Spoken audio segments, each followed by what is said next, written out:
बिस्मिल्लाहिर्रहमानिर्रहीम। अस्सलाम वालेकुम। मैं हूँ मिस उर्दू। आज की कहानी वफादारी का इनाम। एक बादशाह ने अपने 3 वज़ीरों को दरबार में बुलाकर हुक्म दिया कि एक थैला लेकर अलग अलग बागात में जाएं और मुख्तलिफ अच्छे अच्छे फल इकट्ठे कर लाएं। वज़ीरों को इस बात पर ताज्जुब तो हुआ, मगर हुक्म की तामील में तीनों अलग अलग बागों में चले गए। पहले वज़ीर की कोशिश थी कि बादशाह के लिए उसकी पसंद के मज़ेदार और ताज़ा फल जमा करे।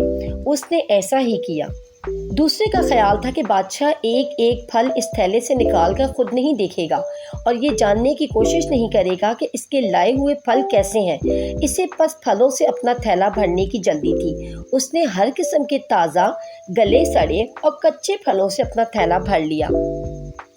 इधर तीसरा वजीर बाग में ये सोचता हुआ दाखिल हुआ कि बादशाह सलामत के पास इतना वक्त नहीं कि वो थैले से फल निकाल कर देखें। वो सिर्फ भरे हुए थैले पर नज़र डालेगा।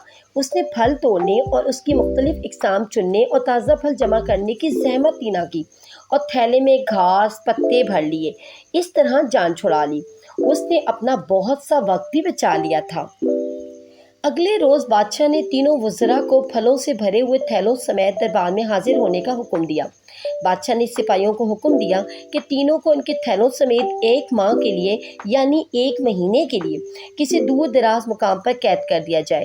सब हैरान थे कि ये क्या हो रहा है, मगर लब कुशाई की जुर्रत न कर सके।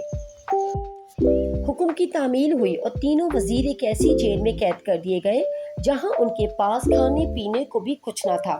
हाँ, उनके उस थैले में वही कुछ था जो उन्होंने जमा किया था। उनकी कैद की मुद्दत 1 माह यानी 1 महीना थी। पहला वजीर जिसने अच्छे अच्छे और उम्दा फल जमा किए थे, वो मज़े से अपने उनसे पेट भरता रहा। दूसरा वजीर जिसने खास कोशिश और मेहनत नहीं की थी और हर किस्म के ताज़ा और कच्चे फल जमा कर लिए थे, इसे मुश्किल पेश आई। चंद रोज़ ताज़ा फल खा लिए, लेकिन बाद में गले सड़े और कच्चे फलों पर गुजारा करना पड़ा, जिसके नतीजे में वो बहुत बीमार हो गया।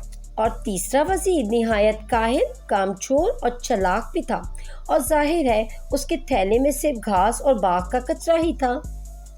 उसके पास खाने को कुछ ना था, जिसकी वजह से वो चंद रोज़ बाद ही भूख से मर गया।